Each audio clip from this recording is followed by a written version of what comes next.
Hello, bonjour, hola, assalamualaikum, selamat sejahtera. Welcome to COMAT 2024. I'm Zain, your AI host for today. I'd like to go over a few points as a reminder to all audience on the etiquette of attending this webinar. First, everyone who attends this webinar will be given an e-certificate after each session. Therefore, do not forget to register your full name once the link for registration is open. Make sure it is typed correctly and your email address is accurate too. Only for teachers or education officers in Malaysia, please make sure you also provide your IC number. You will find the registration link is pinned in the live chat box of this YouTube channel. Second, teachers from Malaysia, don't forget to also register your attendance in SPL KPM. The registration link will be released 10 minutes before the session is over. Third, we would love to hear from you during today's presentation. If you have any questions for our speaker, please feel free to send them through the YouTube live chat box. The speaker will be answering your questions by the end of the session. If we don't answer your questions during today's webinar, we will be sure to follow through afterwards. Fourth, be respectful of others. When communicating, please be polite. Impolite language will not be tolerated. An audience who are rude will be removed from the webinar. Finally, we would appreciate it if you could share today's webinar with others through your social networks. Thank you for taking time to listen to this announcement. See you again soon. Terima kasih. Arigato. Kamsahamnida. Good day and welcome to the International and Domestic Virtual Colloquium, or COMAT 2024, organized by the Institute of Teacher Education, International Languages Campus, Kuala Lumpur, Malaysia. I'm Joanne and I'm the moderator for today's colloquium series entitled Schooling Curriculum 2027, Flexibility, Knowledge and Values. Ladies and gentlemen, thank you for joining us on our live EduWeb TV YouTube channel for COMAT 2024. The theme for this year's colloquium is Responsible Education for a Dignified Future. COMAT 2024 brings you a total of 18 series in the form of individual webinars with audience, that means you, from Malaysia and abroad. This is the fourth series of our virtual colloquium, and I hope you will stay tuned till the end of this session. Now, allow me to introduce our esteemed speaker for today's webinar series on the title, again, Schooling Curriculum 2027, Flexibility, Knowledge and Values. Please welcome Dr. Fazlina binti Said. Ladies and gentlemen, for your information, Dr. Fazlina, who received her Doctor of Philosophy in Children's Literature at the International Islamic University Malaysia, is currently the Deputy Director of Social Science Sector, Curriculum Development Division, Ministry of Education, Malaysia. At present, her roles and responsibilities involve the management and steering the design and development of national curriculum for social science subjects.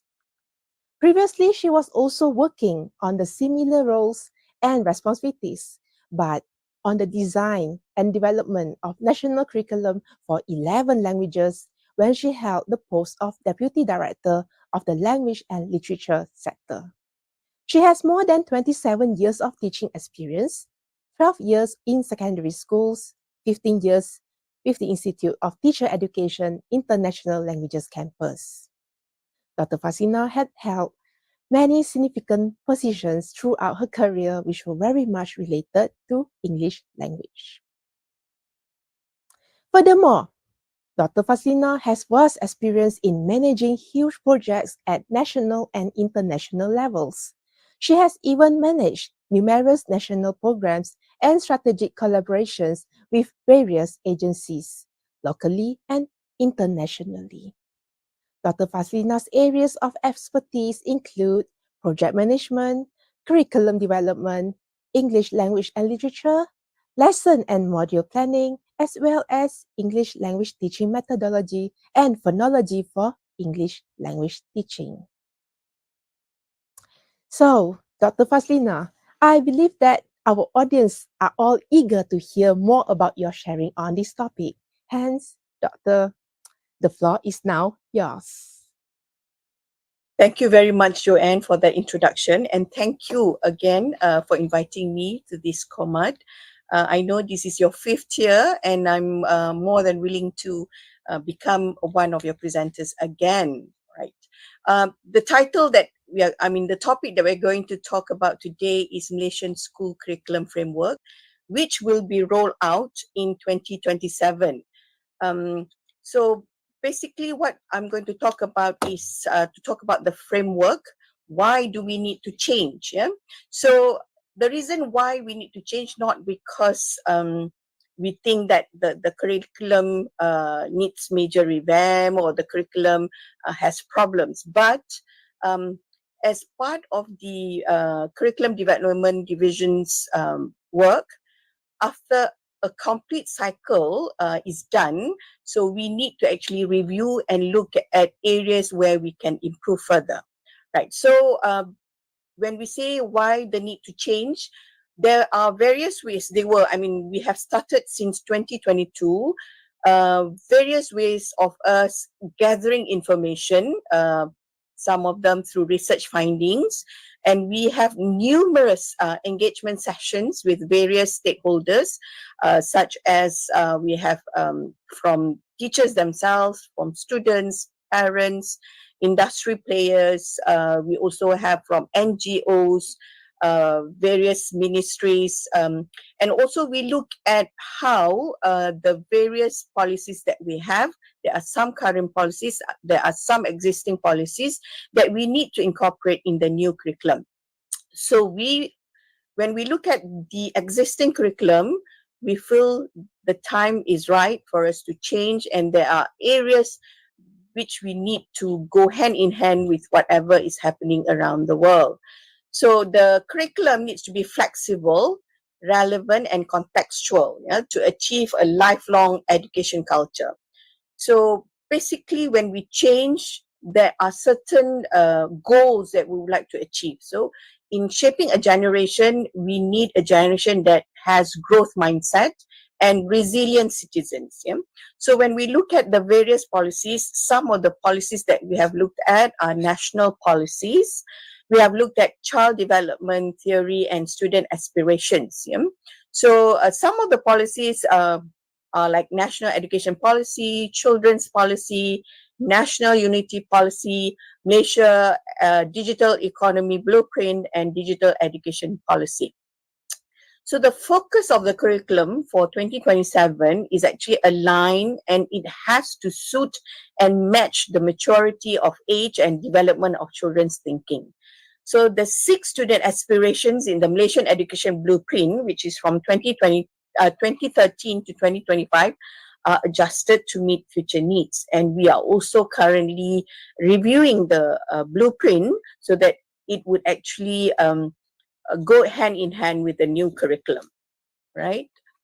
Now, the reason why we need to change, we also look at the global trends, some of the international assessments, and also the SDG, the 17 SDGs that we have, which is actually advocated by UNESCO.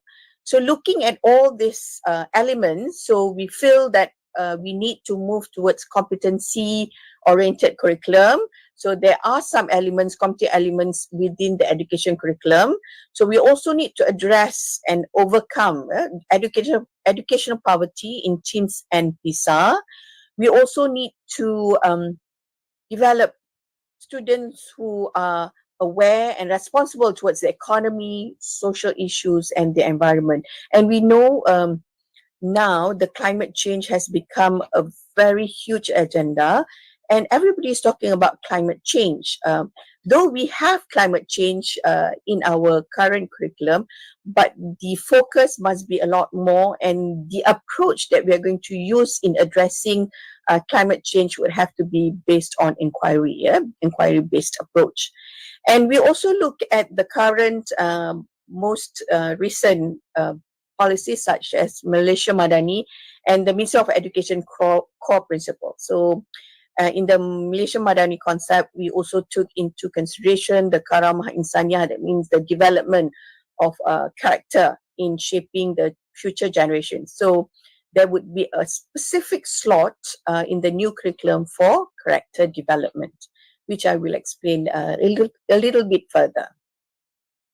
Now, in the 2027 School Curriculum Implementation Survey, which we conducted in 2023, and it involves 61,084 respondents. Yeah, so from this survey, 45% were parents or guardians, 46.8% were educators, and they represented about 65% of urban and also 35% of rural respondents.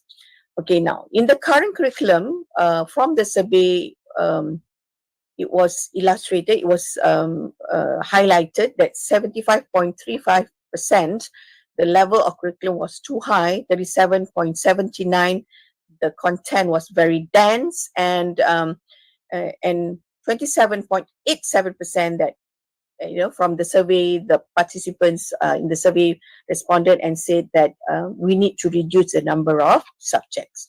So in the future curriculum, when we ask them what are the aspirations that they have, what are the concepts that they want, what are their ideas and suggestions, I think majority would say that comes out very clearly was health and mental well-being. And the respondents also highlighted that they wanted students to be to develop life skills and to be aware of environmental issues and sustainability. Yeah? And when we develop students, we must develop students not just in terms of their cognitive, but also in terms of their psychomotor and their affective. Therefore, we have to take into consideration how these three main domains in our next curriculum. Now, when it comes to community expectation, some of the areas that were brought up were how we should foster spirit of unity.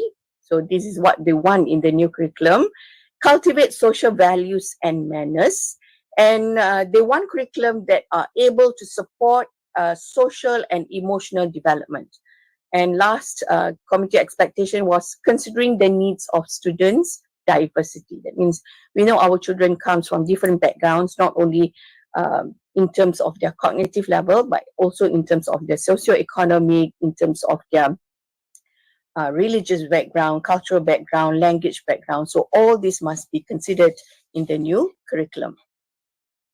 Okay, so what are the goals of the 2027 school curriculum?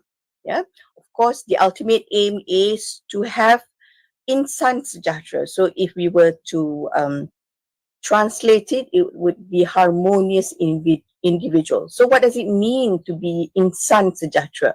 So there are 5 elements when we say when someone is sejahtera or well balanced. Yeah, so it has to be well balanced in all aspects of life, not just in terms of their academic.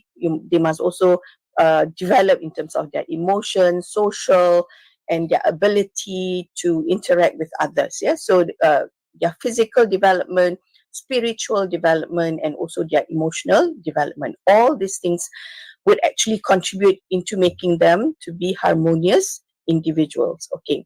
And another goal of this 2027 school curriculum is to cultivate lifelong learning. So this is a culture that we want to develop, and it has to be cultivated since young. Yeah. So when we say lifelong learning, that means we must instill in them the skills of learning how to learn, yeah, and also the reading culture.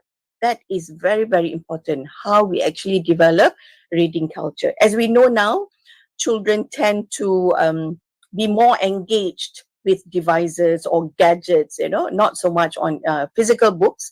But even if they read e-books, that would also be acceptable. It would be also good, because still it would also encourage them to read. Yeah.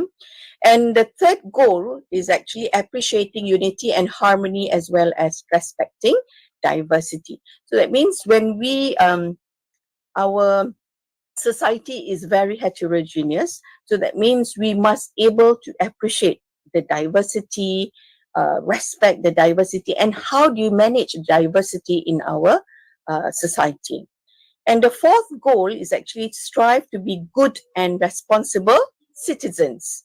So how do we actually inculcate this? How do we ensure that our children are able to become good citizens? So that means there are elements in the curriculum where civics education would have to be put in place as well. Therefore, they also must create or develop that awareness, mindfulness of other people. Yeah. So that means they must, when you say mindfulness, that means present. They must be present at the time to see what is happening around them. So the fifth goal is actually to make them able to compete globally. Of course, we want our future generation. We know in the next 10, 15 years, the jobs that we have now may not even exist.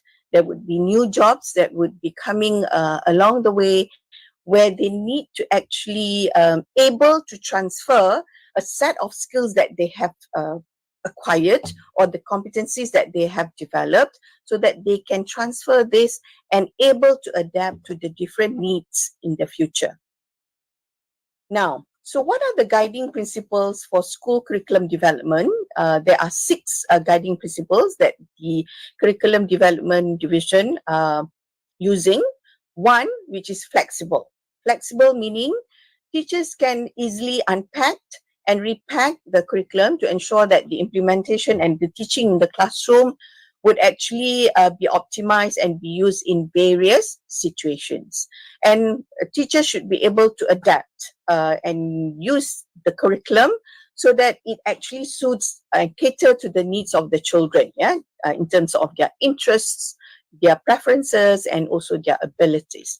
So when we say adapt, there are 2 ways of adapting the curriculum. You know, when we talk about curriculum implementation, some would be very loyal to the prescribed curriculum, so they would be using the fidelity in use of the curriculum. But what we want for the teachers is actually to maturely adapt. So that means if they have children from rural areas, so they have to make sure that the curriculum would be relevant for them. Yeah. And we want the curriculum to be simple. So that means the clear objectives are more comprehensible, easily comprehensible, and readily conveyed. That means it can be translated easily into classroom teaching. Yeah. So we want the curriculum also to be logically organized and to be more structured, and so that useful or effective pedagogy can be used, and it can maximize and optimize learning outcomes. Okay, and we also would like the curriculum. So one of the guiding principles is actually for the curriculum to be meaningful. So that means the curriculum, when they learn in the classroom, they are able to relate it to the real world, to the experiences that they have around them. So we want this diverse range of disciplines to equip the children or the students with the competencies, so that they are able to apply and they know how and when to apply these competencies. Yeah? And the fourth guiding principle is contextual. Okay? That means the curriculum can be adopted and accommodate a multitude of contexts encompassing surrounding environment. Yeah? So that means if teachers would like to use, for example, if they are near the sea, so that means they can use the natural environment. For example, if they were teaching geography or science, to use the natural environment as part of their learning. So when they actually do field studies also, they can use whatever that is around them, so that the natural environment or the existing experience that they have, or the current experience that they have, can be made contextualized. Yeah. Okay, then the curriculum also must be relevant. Yeah, that means the knowledge, skills, and the values required that they acquire must be relevant for them. Because when we develop the curriculum, okay, the curriculum has been we have started developing the curriculum this year, and it's only to be used in 2027. Yeah? So that means when the children go through 11 years of schooling education, therefore, the skills that they have acquired in 15 years or in 20 years down the road, they are still relevant. So that is what we want. So it has to be, in a way, future-proof. Yeah. So it's not an easy task. It's a real tall order to ensure how the curriculum can be made future-proof. Yeah. So that means some core competencies, like for example, communication, which I will talk about later. Communication responsibilities. These are core competencies that would stand the test of time, and these are the competencies that children will use even 15, 20 years down the road. Yeah. So another one is multimodal. Yeah. Multimodal, that means we plan for the new curriculum to be taught not only in the classroom, it can also be through blended learning, hybrid, either online or offline. So with a lot of materials that children can access. So we are looking at how learning styles can be personalized. Yeah? So that is what we want, that children learning can be personalized. That means custom made accordingly to their own interests, their own needs, and their own abilities. So these are the 6 guiding principles for the school curriculum that we hope and that we are going to roll out in 2027. Now, talking about the framework, what you can see on the screen is actually the framework of the curriculum in 2027. If you look at the extreme outside, the outer circle, you have 3 main elements or aspects in the curriculum which you cannot run away from. Yeah, first of all is the content. So each subject has its own content and disciplines, knowledge disciplines that we would like to impart to the children, and these are the skills and knowledge that children should acquire, from subjects that they learned. So the second element or second aspect that is also important, because curriculum, when you develop it, it's just a piece of paper. Yeah, it's just a document. So how do the document becomes alive? How do you make it real? So in order to translate that and to make it alive, so we need the teachers. We need the right pedagogy. We need effective pedagogy for teachers to use so that it can be carried out, it can be delivered in the classroom.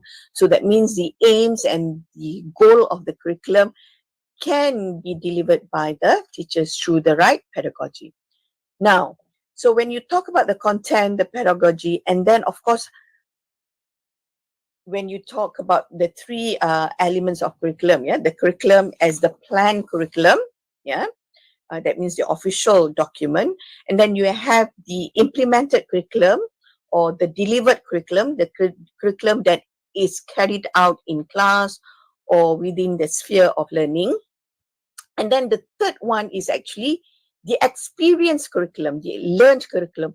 What is actually the children learn or experience from the curriculum that was delivered or that is delivered by the teachers in the classroom. So how do we determine that? Either the objectives of the lesson or the objectives of the curriculum is actually able to be realized, and children are able to achieve those objectives. So there are many ways which you can look at how children experience the learning. One of the more formal ways is actually through assessment. But then assessment has many ways. You can have formative assessment, summative assessment, so when you talk about assessment, it can be developmental. If it's summative, that means it's towards the end of certain units or certain topic, or at the end of the end of the year, things like that. All right. Now, if you look at in the second inner circle, so you have 7 competencies there. So the first competency is self-development. So when we look at the child must also be able to have developmental growth in terms of their spiritual development, physical development, how they develop self-awareness, how do they regulate themselves, self-regulation, develop their social awareness and social regulation. So when we talk about development of a child, these are the 6 different elements that we must have, and that is also in a way of us ensuring that the child is developing well, in terms of their physical, emotional, their social and things like that. Okay, the second competency is actually communication. Communication, there are basically, if you look around the world, every curriculum would have communication as one of the competencies, because it's extremely important. How do we communicate with others? How do we communicate within ourselves? And also, how do we communicate cross-cultural interaction and also global interaction? So communication is one of the key competencies in our new curriculum. Now, the third competency is actually responsibility. So when we talk about responsibility, how do we see that a person is competent and responsible?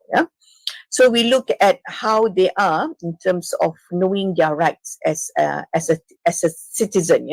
How do they exercise their rights and their role as a citizen, either locally or globally?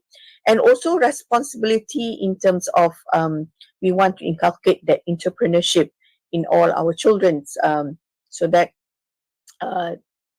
when they have that entrepreneurship literacy, they are able to think out of the box. They are able to not just become job seekers, but they are job creators. So that means they have to think of ways and innovations, how they can do things better, right? So the third one, responsible, is in terms how do you ensure that the environment is well preserved. The sustainability of the environment is extremely important.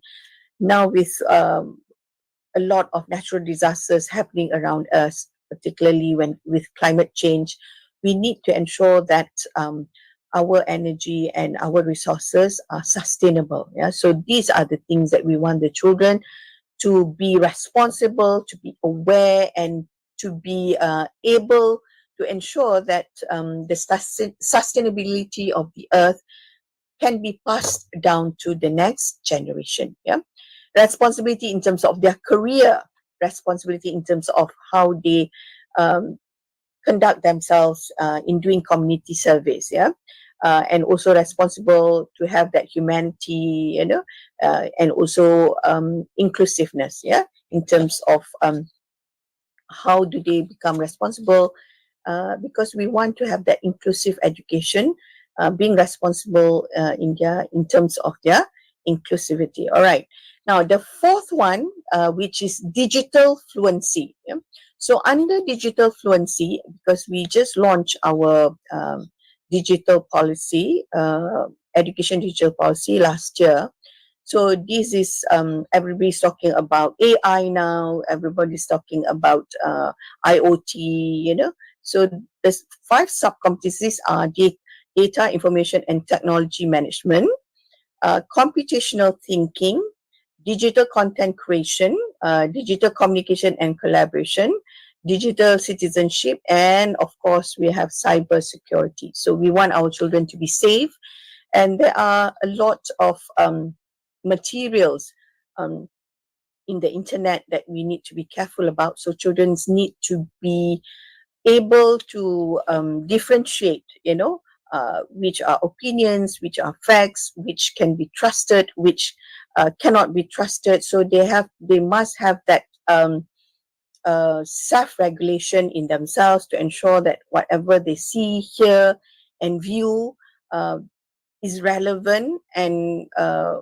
would actually benefit them rather than bring about negative elements. Okay, the fifth one is multi-literacies. There are 9 sub-competencies. Multimodal literacy. So we also have digital literacy, media literacy, information literacy, and all these literacies would help in developing the various literacies that children need.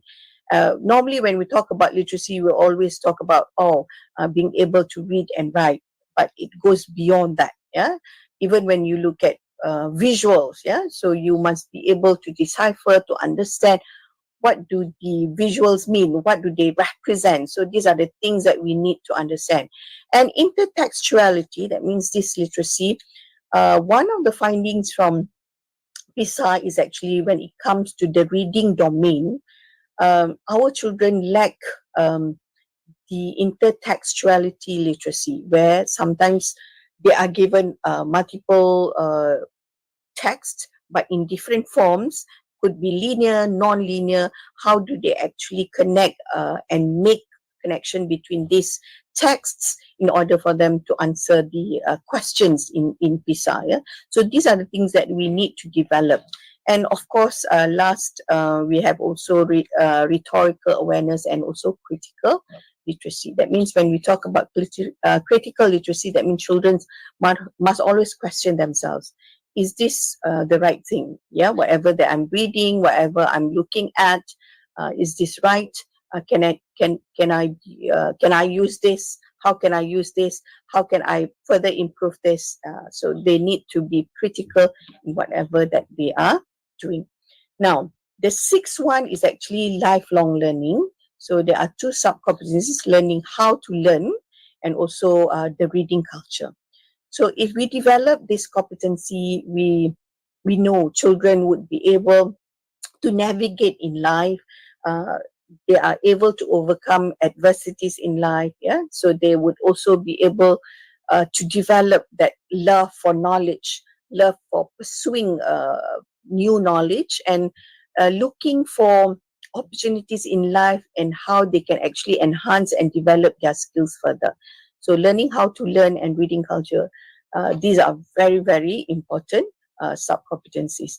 And last but certainly not the least, which we have had thinking skills right from our previous curriculums, even in our KBSR, SSR, and even to the new curriculum, we will have this thinking skills as one of the core competencies. Now, before that, yeah, maybe if you look in the middle, we have that harmonious individuals or insan sejahtera. Yeah, so a person who is harmonious with themselves, a person who is happy with themselves, and also an insan sejahtera. That means there are three elements that they must have. Yeah, they must have knowledge, they must have skills, and they must also have that adab. If it's in Malay, it's called adab. Yeah, adab means it constitutes the etiquette and the conducts. That means the way of doing things, the way of thinking, and how you present yourself. Yeah, so yeah, of course, adab has can be represented even sometimes when you want to study. There is the etiquette of learning, the etiquette of eating, even the etiquette of doing a lot of things. Yeah, so sometimes what you think and also your attitude can be translated into your conduct, yeah, or to your adab. So this is what we want. So with all these elements that we have in the framework, we hope the goal of developing a child that is harmonious can be realized. Now, something that is going to change in the new curriculum is currently what we have is of course the preschool, the primary school, and the secondary school. The preschool remains the same. Yeah, we still emphasize on skills in communication, socialization, and character building. However, in the primary schools, instead of having 2 levels, now we have actually 3 levels. So level 1 would be year 1 and year 2, and level 2 would be year 3 and year 4.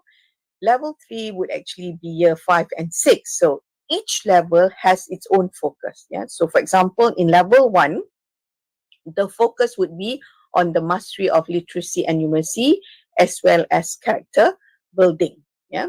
So in level 2, the focus would be the application of skills, knowledge, and values, as well as character building. As for level 3, the focus would be on skills in analyzing and fostering innovation, as well as character building. So you can see character building starts from preschool, primary school, and it's going to continue right up to secondary school as well. So in lower secondary, it hasn't changed. It's still Form 1, Form 2, and Form 3. So in this lower secondary, we would like to encourage our school children to explore various fields of knowledge and being encouraged to recognize one's interests and potential, their talents, their inclinations, as well as, of course, character building. So one of the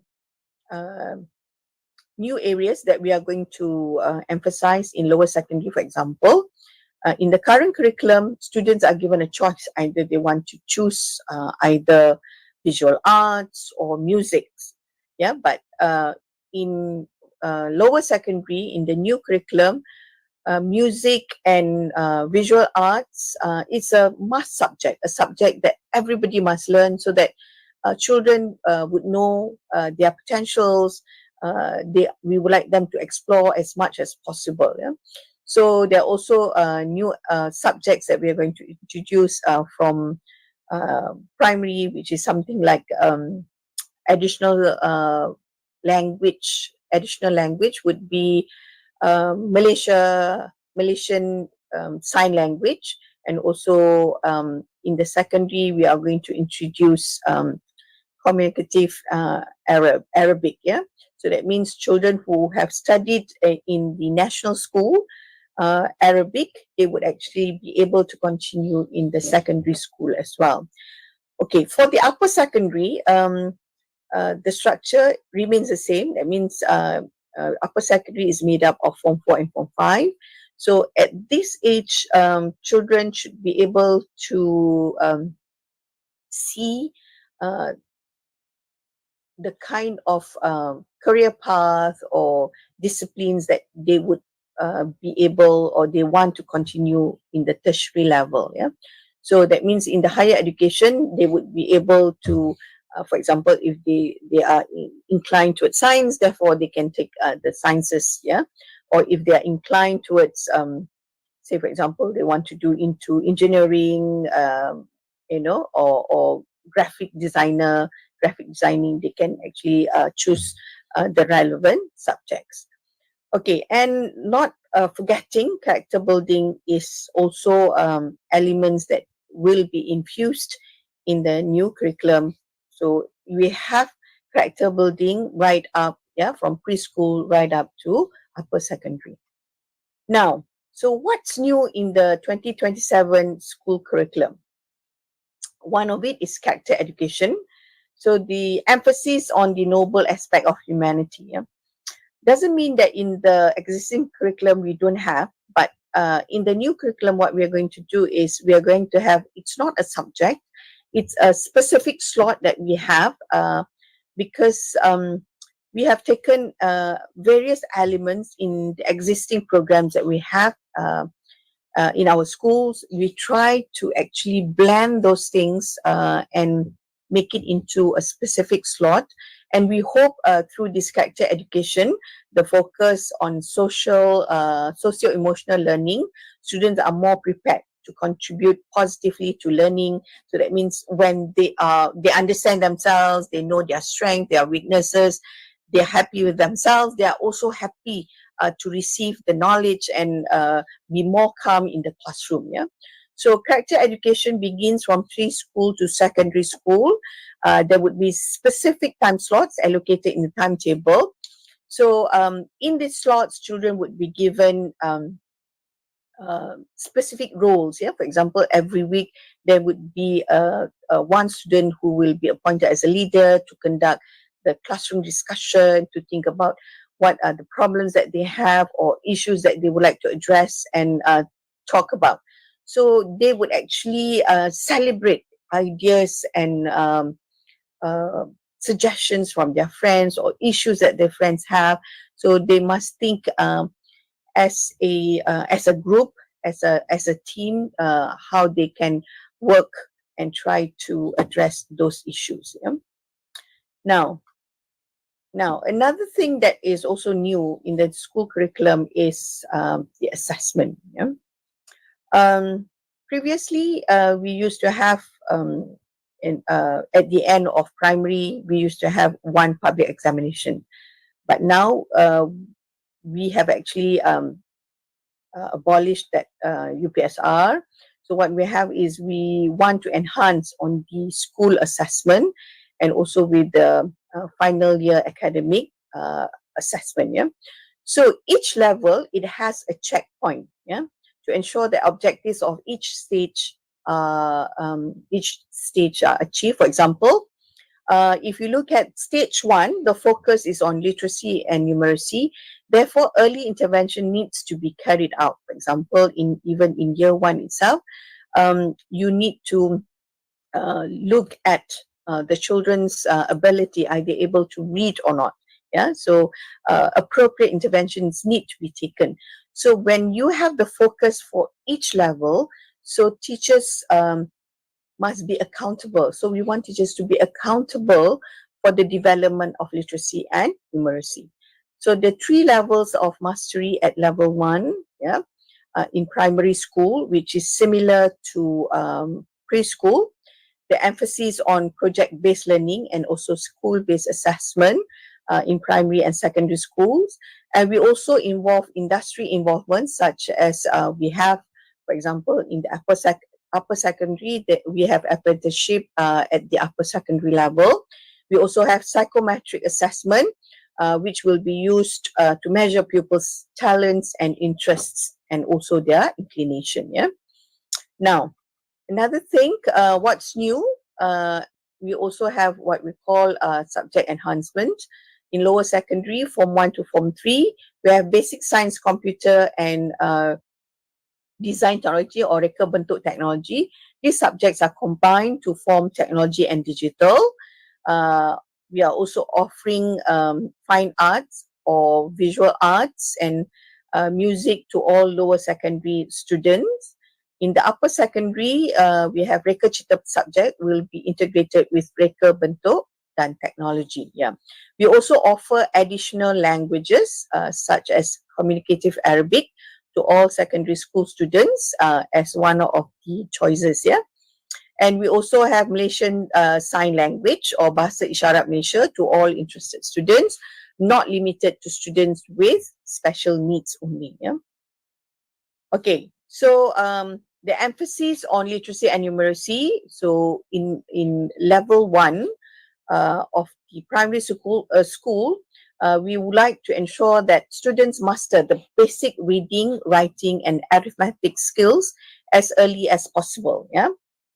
So that means early intervention can be carried out to provide support for children who are encountering challenges, yeah, particularly when it comes to acquiring literacy and numeracy skills.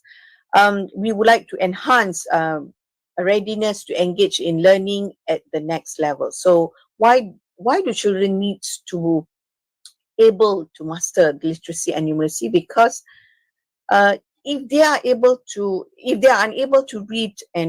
read, write, or do arithmetic, as they grow older, as they go to the next level, it gets more and more difficult. So if they are not able to master the basic literacy and numeracy, they would find it difficult to progress into the next level. So this is what we call Matthew effect. Yeah. So those children who are exposed to reading, who are able to read well, they would be more engaged in learning. So that means they would be able to accelerate. Yeah. So that's why the rich becomes richer, the poor becomes poorer. So that is the whole scenario of Matthew effect. So that means the children who are not able to read, they would also have difficulties in engaging in learning. Therefore, they would also develop this lower self-esteem. They would not be engaged in learning. Therefore, as time goes by, they would be lagging behind. So we don't want those students who are at risk to be lagging behind and also to, to have that low self-esteem in themselves. Yeah. Now, another something new that we are also introducing, which is we call it integrated learning. But if you look at the current syllabus, we have project-based learning, we have thematic, approach. But however, in the new curriculum, subjects like science, music, health education, and also visual arts will be blended together, and it will not be called science subjects or